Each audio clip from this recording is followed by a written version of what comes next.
Everyone, कैसे हैं आप सभी। स्वागत है आप सभी का आपके अपने यूट्यूब चैनल द शिक्षा जोन में। हम सब तैयारी कर रहे हैं हमारे चैनल पर सीटेट दिसंबर एग्जामिनेशन की सीटेट की तैयारी कर रहे हैं। और मैं आप लोगों के साथ में जो है वो सीडीपी की और हिंदी पेडागोजी की क्लासेस डिस्कस कर रही हूँ। प्रीवियस ईयर ऑल ये जो क्वेश्चंस होने वाले हैं वो प्रीवियस ईयर क्वेश्चंस होने वाले हैं। इससे पहले मैं आप लोगों के साथ में लगभग 5 वीडियोस डिस्कस कर चुकी हूँ। आज की हमारी ये 6th नंबर क्लास है और आप लोगों को ये जितने भी क्वेश्चंस हैं वो सारे प्रीवियस ईयर है जो कि सीटेट के पुराने पेपर जो आए हुए हैं, पेपर 1 पेपर 2 वही है। और इसकी पीडीएफ के लिए आप मेरे टेलीग्राम को जॉइन कर सकते हैं। वहाँ पर मैं जो है वो इन्फॉर्मेशंस एंड पीडीएफ्स एंड साथ ही साथ आंसर जो इनके होते हैं उनको भी मैं हाईलाइट करके और पीडीएफ्स मैं आप लोगों के साथ में शेयर कर देती हूँ। तो फिर स्टार्ट करते हैं वीडियो को। सबसे फर्स्ट नंबर क्वेश्चन हमारे पास में है, प्राथमिक स्तर पर भाषा सीखने की सबसे बेस्ट विधि कौन सी है। प्राथमिक स्तर यानी फर्स्ट क्लास से लेकर 5th क्लास तक के बच्चे की बात हो रही है कि भाषा सीखने के लिए बेस्ट चीज़ क्या हो सकती है। बच्चों के साथ में कविता गाना, बच्चों को कहानी सुनाना, बच्चों को पाठ्य पुस्तक पर आधारित वीडियो कार्यक्रम दिखाना और बच्चों को भाषा प्रयोग करने के विविध अवसर देना। भाई अगर हम लोग टैग वर्ड्स की बात करें, अगर आप लोगों ने टैग वर्ड्स देखे होंगे तो आप लोगों को यहाँ पर आंसर पता चल गया होगा, लेकिन फिर भी हम लोग एक-एक ऑप्शंस को अच्छे से एनालाइज़ करते हैं। क्या बच्चों के साथ में कविता गाने से बच्चे लैंग्वेज को सीख जाएँगे? नहीं। कहानी सुनाने से लैंग्वेज सीख जाएँगे? नहीं। पाठ्य पुस्तक पर आधारित जो भी वीडियो हम दिखा रहे हैं, बच्चों को क्या देखने से वो लैंग्वेज बोलना सीखेंगे क्या? नहीं। भई देखने से तो वो देखना सीखेंगे, बोलना तो नहीं सीखेंगे। ये भी नहीं होगा। अगर बच्चा भाषा का प्रयोग करेगा, उसको अपॉर्च्युनिटी देंगे, जैसे उसके लिए जो है वो भाषण का कार्यक्रम रखवाएँगे, उनके लिए जो है वो गीत प्रतियोगिता रखवाएँगे। तो इस तरीके के कार्यक्रम होंगे ना जिसमें बच्चे जो है वो भाषा के माध्यम से अपने जो थॉट्स है उसको एक्सप्रेस कर सकते हैं। तो बच्चा क्या करेगा? लैंग्वेज का यूज़ करेगा, उसको हम अलग-अलग अपॉर्च्युनिटी देंगे और बच्चा लैंग्वेज को सीख सकता है। अब आता है हमारे पास में उनके बच्चे प्रारंभ से ही कैसे होते हैं, एक भाषिक होते हैं, द्विभाषिक होते हैं, बहुभाषिक होते हैं, भाषा में कमज़ोर होते हैं। भई कोई भी बच्चा जो है वो एक भाषिक है, द्विभाषिक है, बहुभाषिक है, भाषा में कमज़ोर है। ये चीज़ किस पर डिपेंड करती है कि बच्चे को एनवायरनमेंट कैसा मिला है। बच्चा जो है बहुभाषिक होता है, बच्चे को जिस तरीके के लैंग्वेज के एनवायरनमेंट में अगर हम बच्चे को जैसा एनवायरनमेंट प्रोवाइड करवाएँगे, बच्चा वैसी लैंग्वेज सीखेगा। अब एक भाषा के अगर हम एनवायरनमेंट में बिठा रहे हैं तो बच्चा एक लैंग्वेज सीखेगा, 2 भाषा के एनवायरनमेंट में बिठा रहे हैं तो बच्चे 2 लैंग्वेज सीखेगा।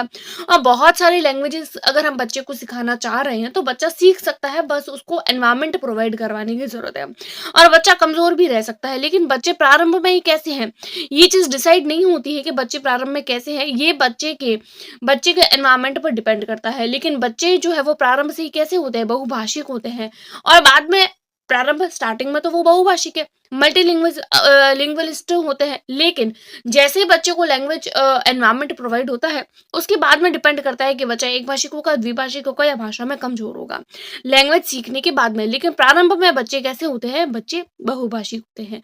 अगला क्वेश्चन है, प्राथमिक स्तर पर शिक्षा का माध्यम कैसा होना चाहिए? हिंदी माध्यम, अंग्रेजी माध्यम, उर्दू या फिर बच्चे की मातृभाषा? भाई प्राथमिक कक्षा है यानी 1 से लेकर 5th क्लास तक की बात हो रही है और फर्स्ट क्लास में बच्चा है जिसने अभी-अभी एडमिशन लिया है, बच्चा ढाई 3 साल का है, 4 साल का है, 5 साल का है। बच्चा घर से डायरेक्ट स्कूल आया है, तो घर में उसने क्या सीखा? घर में तो केवल उसने मातृभाषा सीखी है।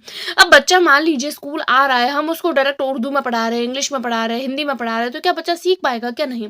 लेकिन अगर बच्चे को स्कूल में भी उसके घर जैसी भाषा मिलेगी, तो बच्चा हम टीचर से जो भी स्कूल का एनवायरनमेंट है उससे ज़्यादा कनेक्ट कर पाएगा और बच्चा मात्र जो लैंग्वेज होती है, जो मदर टंग होती है, उसमें बच्चा खुद को एक्सप्रेस कर पाएगा और बच्चा जो है वो विद्यालय के एनवायरनमेंट में और टीचर्स के साथ में अच्छे से कनेक्ट कर पाएगा। तो प्राथमिक स्तर पर जो बच्चे की भाषा होती है वो हमेशा मातृभाषा होनी चाहिए। अगला क्वेश्चन हम लोग देखेंगे 109 नंबर क्वेश्चन। भाषा सीखने सिखाने के संदर्भ में निम्नलिखित में से कौन सा कथन सही है? बच्चे स्कूल आने से पूर्व ही भाषाई पूंजी में लैस होते हैं। बच्चे स्कूल आकर ही भाषा सीखते हैं। भाई स्कूल आकर ही भाषा सीख रहे हैं? नहीं, ऐसा बिल्कुल नहीं है, क्योंकि बच्चे घर से भी तो लैंग्वेज सीख कर आते हैं, तो ये नहीं होगा। बच्चे अपने परिवार से ही भाषा सीखते हैं? बिल्कुल नहीं।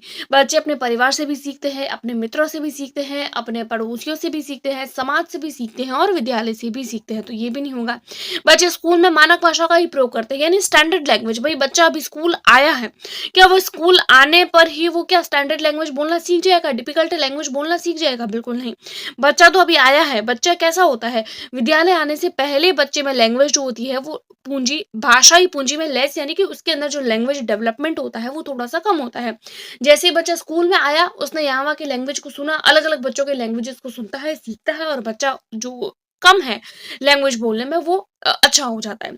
तो स्कूल आने से पहले बच्चा कैसा होता है, भाषा सीखने में कम होता है, लेस होता है। तो यहाँ पर हो जाएगा हमारा A will be right answer. Next question है 110। प्राथमिक स्तर की पाठ्य पुस्तकों का निर्माण करते समय आप किन बिंदुओं पर विशेष ध्यान देंगे? भाई प्राथमिक स्तर की पाठ्य पुस्तक बनानी है, यानी फर्स्ट क्लास से लेकर फिफ्थ क्लास तक की, तो हम क्या करेंगे? प्रसिद्ध लेखकों की रचनाएं शामिल करेंगे, हिंदी भाषा के वैविध्यपूर्ण रूप शामिल करेंगे, उपदेशात्मक पाठ शामिल होंगे, या कहानियां अधिक से अधिक? भाई लेखकों की अगर हम रचनाएं शामिल करेंगे, तो बच्चे ने तो अभी, बच्चा स्कूल में एडमिशन लिया है, बच्चा तो अभी तक अच्छे से लैंग्वेज को सीखा भी नहीं है, तो लेखकों की रचनाएं बच्चा क्या पढ़ पाएगा? वो नहीं पढ़ पाएगा, तो कोई मतलब नहीं है डालने का। कहानियां ज्यादा से ज्यादा डालना, बात तो ठीक लग रही है। उपदेश देना, भाई उपदेश, अभी तक तो बच्चा आया है, लैंग्वेज को सीख रहा है, स्टार्ट कर रहा है लैंग्वेज को सीखना, उसको उपदेश देने का क्या मतलब है? तो ये भी नहीं होगा। अब यहाँ पर दो हो सकते हैं भाई, वैविध्यपूर्ण रूप और कहानियां।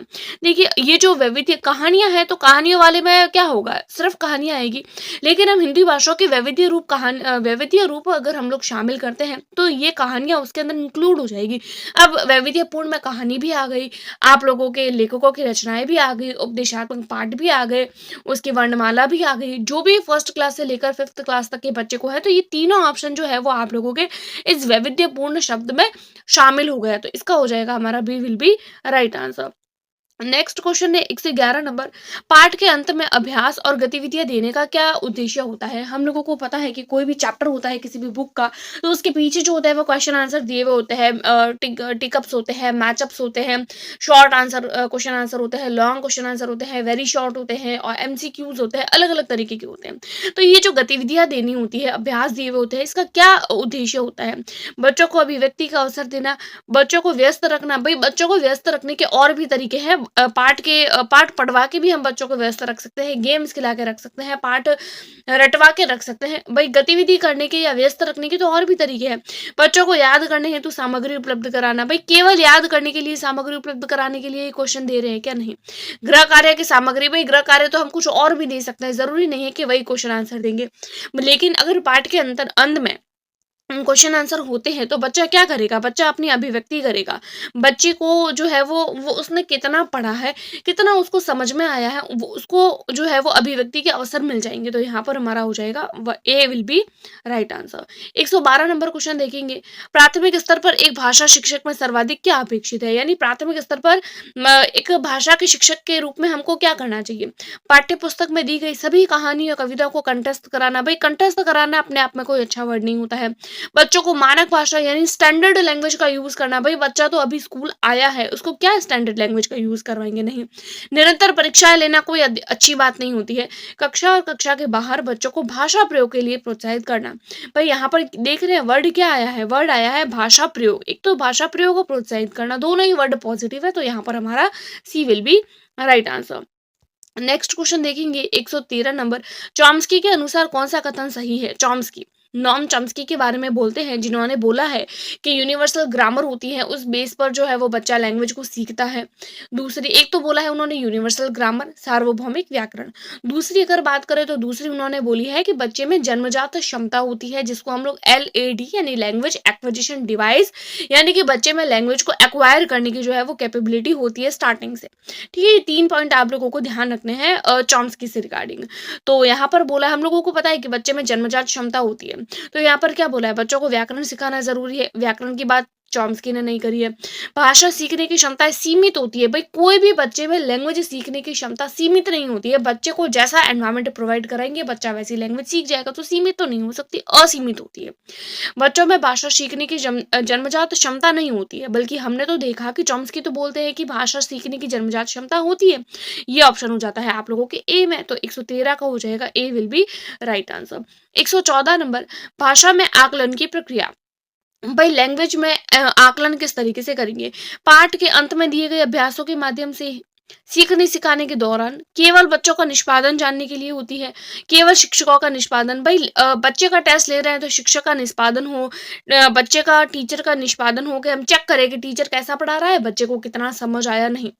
बल्कि आकलन की जो प्रक्रिया होती है वो कब होनी चाहिए, सीखने सिखाने के दौरान। यानी कि मान लीजिए हम लोग को कोई भी एक टॉपिक पढ़ा रहे हैं तो हम बीच बीच में बच्चों से क्वेश्चंस करें। मान लीजिए हम लोगों ने बच्चों को पाचन तंत्र पढ़ाया, तो हम पाचन तंत्र पढ़ा लिया, अब बीच बीच में बोल रहे हैं कि बताइए यहाँ पर कौन सा अंग आएगा, आमाशय कहाँ पर है, इसकी आकृति कैसी होती है, आमाशय का कितने भाग होते हैं, और जो लार ग्रंथियों का क्या काम है, जीभ का क्या काम है। तो ये पाचन के दौरान जैसे पाचन की मुख्य प्रक्रिया जो है वो कहाँ से स्टार्ट होती है, कहाँ पर खत्म होती है, और जो भी अपशिष्ट पदार्थ है वो क्या होते हैं। तो ये पाचन की प्रक्रिया में हम बीच बीच में टॉपिक भी पढ़ा रहे हैं, क्वेश्चंस भी कर रहे हैं, टॉपिक भी पढ़ा रहे हैं। तो इससे क्या होगा कि पाठ के अंत में दिए गए भाषा में डायरेक्ट जो है वो आकलन हो जाएगा। ये तो हम बाकी सब्जेक्ट्स की बात करें, जैसे पाचन है तो हम साइंस में पढ़ा रहे हैं। अब लैंग्वेज की बात करें तो मान लीजिए हम लोगों ने मीराबाई का पढ़ाया, मीराबाई का टॉपिक पढ़ा दिया, तो अब बच्चे को पूछिए कि मीराबाई का जन्म कहाँ हुआ, ये किसके बारे में बात करती है, किसकी भक्ति करती है। तो पढ़ा भी रहे हैं और अब क्वेश्चंस भी पूछ रहे हैं, तो सिखा भी रहे हैं, सीख भी रहे हैं, और उस दौरान भी हम बच्चों का आकलन भी कर रहे हैं। तो आकलन हमेशा कैसा होना चाहिए, सीखने सिखाने की प्रक्रिया के दौरान ही होना चाहिए। उसके बाद में आता है भाषा अर्जित करने में सबसे अधिक महत्व किसका होता है, भाषा की कक्षा का, भाषा प्रयोगशाला का, पाठ्य पुस्तक का, या समाज का। भाई लैंग्वेज अर्जित कर रहा है बच्चा, क्या कर रहा है, लैंग्वेज को एक्वायर कर रहा है। लैंग्वेज को अर्जित कहाँ करेगा, भाषा की कक्षा में उतना नहीं करेगा, न ही प्रयोगशाला में, न ही पाठ्य पुस्तक में, बल्कि अपने समाज में। जैसे स्कूल हो गया, परिवार हो गया, सोसाइटी हो गई, पास पड़ोस हो गया, अपने नेबर्स हो गए, उसके फ्रेंड्स हो गए, पीयर्स हो गए, वहां पर। तो वही तो एक तरीके से बच्चे के लिए समाज है, तो बच्चा समाज में रह के लैंग्वेज को एक्वायर करता है। 116 नंबर, पाठ सिखाने की प्रक्रिया में किसकी भूमिका सर्वाधिक महत्वपूर्ण होती है। पाठ सिखाना है, हम लोगों को बच्चे को पाठ सिखाना, पढ़ना सिखाना है। भाषा प्रयोगशाला, बाल साहित्य के सार्थक प्रयोग, पाठ्य पुस्तक या भाषा की परीक्षाएं। भाई लैंग्वेज का हम एग्जाम ले रहे हैं या उसको बुक पढ़ा रहे हैं, तो क्या वो पढ़ना सीख जाएगा, नहीं। पढ़ना सिखा रहा है तो हम लोगों को भाषा की प्रयोगशाला में लेकर जाएंगे या फिर बाल साहित्य का जो है वो सार्थक प्रयोग करेंगे। भाई बाल साहित्य का सार्थक प्रयोग करेंगे। अब यहाँ पर आप लोगों को दोनों ही ठीक लग रहे हैं, भाषा प्रयोगशाला और बाल साहित्य का प्रयोग। यहाँ पर अब आप लोग क्वेश्चन को पढ़िए कि हम लोगों को सिखाना क्या है, बच्चे को पढ़ना सिखाना है या बच्चे को सुनना या बोलना सिखाना है। हम लोगों को बच्चे को रीडिंग सिखानी है, तो उसको बाल साहित्य दे दो पढ़ने के लिए। जैसे ही बाल साहित्य बच्चा पढ़ेगा तो उसके अंदर पढ़ने की क्षमता आ जाएगी। और भाषा प्रयोगशाला में क्या होगा, बच्चा बोलना सीखेगा, बच्चा सुनना सीखेगा। हम लोगों से क्या पूछ रहे हैं कि बच्चा पढ़ना सीख रहा है, तो बाल साहित्य के प्रयोग से। 116 का हो जाएगा, B will be right answer. 117 number, एक समावेशी कक्षा में भाषा शिक्षक को किस बिंदु का सर्वाधिक ध्यान रखना चाहिए। सभी बच्चों को समान रूप से गृह कार्य देना। भाई समावेशी कक्षा है तो समान रूप से गृह कार्य नहीं देंगे। सभी बच्चों को समान गतिविधि में शामिल करना। भाई समावेशी कक्षा में हर तरीके के बच्चे होंगे, ऐसे होंगे जो डिसेबल्ड होंगे, ऐसे होंगे जो प्रतिभाशाली होंगे, ऐसे होंगे जो क्रिएटिव होंगे। तो अगर सभी बच्चे को एक ही तरीके की एक्टिविटी देंगे तो ऐसे बच्चों में इंटरेस्ट नहीं आएगा। जो ऐसा बच्चा जो सुनने में कम है तो क्या वो सुनने वाली एक्टिविटी कर पाएगा, और ऐसा बच्चा जो ज्यादा क्रिएटिव है तो क्या वो शांत बैठकर कोई काम कर पाएगा, नहीं। तो हर बच्चे को एक ही तरीके की गतिविधि देना कोई अच्छी बात नहीं होती है। अब आता है सभी बच्चों से समान अपेक्षाएं रखना। भाई सभी बच्चों से, भाई जो क्रिएटिव है उससे भी हम वही उम्मीद लगा रहे हैं, और जो बच्चा सुनने में कमजोर है हम उसी बच्चे से वही उम्मीद लगा रहे हैं कि जो प्रतिभाशाली बच्चा काम कर रहा है वैसा काम कम सुनने वाला भी बच्चा भी करे। या ऐसी एक्टिविटी हम बच्चे को दे रहे हैं जो ज़्यादा चलने फिरने लायक हो, तो ऐसा बच्चा जो डिसेबल्ड है चलने में, तो क्या वो बच्चा वो एक्टिविटी कर पाएगा, नहीं। तो सभी बच्चों से समान तरीके की अपेक्षाएं रखना कोई अपने आप में अच्छी बात नहीं होती है, बल्कि हम क्या करेंगे, अलग अलग तरीके के श्रव्य दृश्य सामग्री का उपयोग करेंगे। यानी कि अलग अलग तरीके के हम जो है वो देखने लायक चीज़ें, सुनने लायक चीज़ें और ऐसी एक्टिविटीज़ करवाएँगे कि हर तरीके का बच्चा जो है वो उसमें इन्वॉल्व हो पाए और हर तरीके का बच्चा एक्टिव हो पाए। तो विविध प्रकार के दृश्य श्रव्य सामग्री का उपयोग करेंगे। तो यहाँ पर हमारा हो जाएगा 4 विल बी राइट आंसर। अब हम देखते हैं 118 नंबर, भाषा अर्जित करने में वाइगॉस्की ने किस पर सबसे अधिक बल दिया? भाषा की पाठ्यपुस्तक पर, समाज में होने वाले भाषा प्रयोग पर, परिवार में बोले जाने वाली भाषा या कक्षा में बोली जाने वाली भाषा? भाई बात किसकी हो रही है? बात हो रही है वाइगॉस्की की। और वाइगॉस्की ने सर्वाधिक किस पर फोकस किया है? वाइगॉस्की कहते हैं कि बच्चा जो है वो समाज और संस्कृति में रहकर सीखता है। तो देख लीजिए समाज किस में आ रहा है? समाज आ रहा है सेकंड में, तो यहाँ पर हमारा हो जाएगा B will be right answer. 119 number और आज की वीडियो का सेकंड लास्ट क्वेश्चन।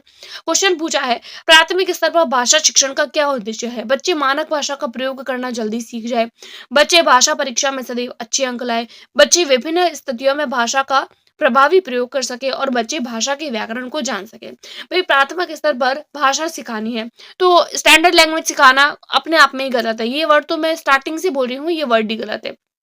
अच्छे अंक के लिए ही पढ़ाई करना ये कोई उद्देश्य नहीं होता है। और व्याकरण को, केवल व्याकरण को पढ़ाने के लिए बच्चे को पढ़ाना ये भी कोई अच्छी बात नहीं है। हम क्या करेंगे, अलग अलग स्थितियों में बच्चे की जो लैंग्वेज का यूज कर रहा है कि बच्चा किस तरीके से लैंग्वेज को यूज कर रहा है, हम ये नोटिस करेंगे, उस हिसाब से बच्चे को पढ़ाएंगे तो हम उसका इसी तरीके से हम बच्चे का हमारा यही उद्देश्य है कि बच्चा अलग अलग स्थितियों में भी भाषा का प्रभावी तरीके से उपयोग कर पाए।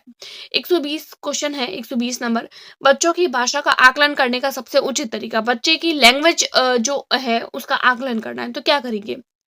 बच्चे की लिखित परीक्षा लेंगे, भाषा प्रयोग पर का अवलोकन करेंगे, बच्चों से किताब पढ़वाएंगे या बच्चों से परियोजना के कार्य करवाएंगे।